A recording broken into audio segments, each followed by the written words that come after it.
যাকে ভালোবাসবেন তাকেই বিয়ে করবেন জীবনে। যাকে আপনি ফিল করেন যে ইউ লাভ হিম, লাভ হার, তাকেই আপনি বিয়ে করবেন। তা না হলেই ঝামেলা। ভালোবাসাটা ফিল না করলে বিয়ে করা যাবে না। ঘটনা এখানে শেষও নেই, আসল ঘটনা সামনে। যদি তোমরা কেউ কাউকে প্রপোজ করো, তখন যদি ওই মেয়ের কিছু অংশ, তার চেহারা, তার শরীর, তার দেহ সব মিলে তাকে দেখে এমন কিছু দেখে নেওয়া যায় যেটা তোমাকে তাকে বিয়ে করার প্রতি উদ্বুদ্ধ করবে, সেজন্য এটা করে।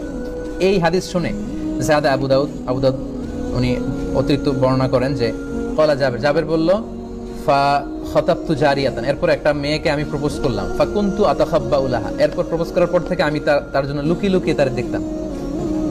আল্লাহ রাসূলের সাহাবী। হাত্তা রাআইতু মিনহা, এরপর আমি তার এমন কিছু দেখে নিলাম, মা দাআনি ইলা নিকাহিহা, যেটা তাকে বিয়ে করার জন্য আমাকে পাগল পারা করে দিল। মানে আমার খুব মন চাচ্ছে আমি তাকে বিয়ে করি। ফাতাযাওয়াজতুহা, অতঃপর আমি তাকে বিয়ে করলাম। তাহলে অনেক সময় এমন লাজুকতা কাজ করে অনেক ছেলের, মেয়ে আসছে তার দিকে তাকাইতেই পারতেছে না, সে এরকম হয়ে আসছে, লাল হয়ে গেছে, হতে পারে, এটা ভেরি সিম্পল। তখন আপনি লুকিয়ে তাকে দেখতে পারেন, মানে শালীন ওয়েতে আর কি। লেটস সে সে পাশে বসে খাচ্ছে, আপনি দেখলেন তাকে, সে কলেজে যাচ্ছে, একটু দেখে নিলেন।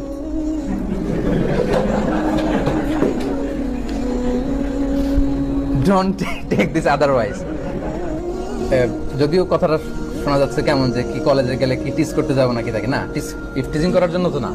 সেটা হচ্ছে আপনি তাকে বিয়ে করবেন, এজন্য তাকে দেখে নেয়া, সে যাচ্ছে, হাঁটতেছে, কথা বলতেছে, হ্যাঁ, তার কথা বলা, তার চালচলনটা আপনি দেখে নেবেন। এমন কিছু দেখে নেবেন যাতে করে তার প্রতি আপনার ফিলিংস তৈরি হয় এবং ভালোবাসতে উদ্বুদ্ধ হন এবং বিয়ে করতে আপনি ডিসাইড করতে পারেন। এই পয়েন্টটা ক্লিয়ার না? দেখেন, জাবের রাদিয়াল্লাহু তাআলা আনহু আল্লাহ রাসূল সাল্লাল্লাহু আলাইহি ওয়াসাল্লামের কত কাছের সাহাবী।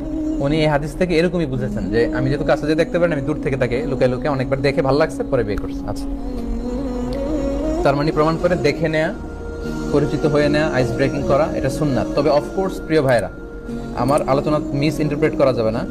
এটা শুধুমাত্র আপনি বিয়ে করতে চান তাকে, এজন্য আপনি ডিসিশন নিতে পারতেছেন